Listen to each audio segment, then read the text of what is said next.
Et de gens qui meurent de faim et des nobles qui sont gâtés, la maladie d'illumination se développe rapidement. La maladie se nourrit du déficit budgétaire qui a augmenté, les mauvaises récoltes, la fatigue économique et la montée de tensions dans le tiers-État. La bourgeoisie a hérité les premiers et deuxièmes États et aussi ont créé des émeutes parmi que les paysans affamés dessus d'eux.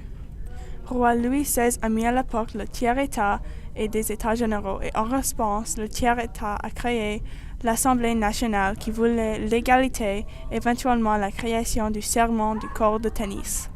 Soif pour du changement, les paysans avec les fourches ont bravé la Bastille, dans un effort pour libérer des quantités massives des prisonniers torturés et des armes montant le pouvoir contre la couronne.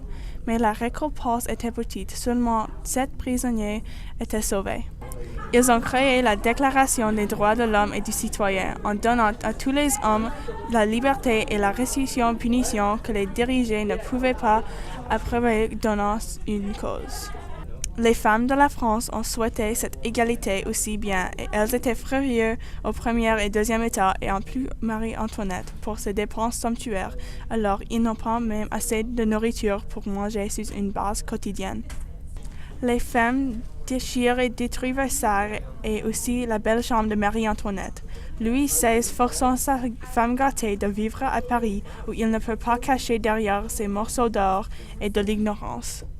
Le roi Louis XVI a tenté de s'évader l'Autriche, mais tentative a été écrasée avec les espoirs d'autres monarques dans les pays voisins, sauf l'illumination était puissante.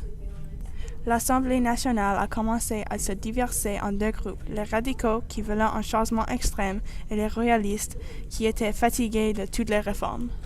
Le roi Louis XVI et Marie-Antoinette, 2 ans plus tard, ont été exécutés à l'aide de la guillotine, une invention horrible mais efficace.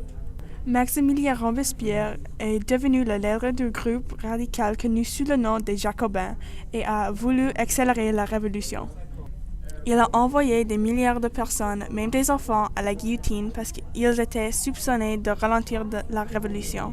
Ces atrocités ont continué pendant 1 an et est devenu connu sous le nom de la Terreur. Ironiquement, il a été exécuté plus tard quand sa comité de la sécurité publique se tournera vers lui. Après le règne de la Terreur est tombé, le nouveau groupe connu sous le nom de Répertoire a pris le pouvoir et a établi une république. Il était composé de la bourgeoisie, qui gagnait plus de richesses et de pouvoir, mais n'a rien fait pour arrêter les guerres et de cours autour d'eux.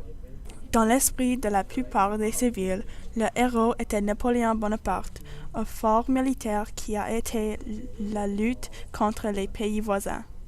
Napoléon dirige un coup d'État contre la Directoire et est devenu le nouveau directeur de la France. Les citoyens français, en réalité, vivaient sous un gouvernement doré.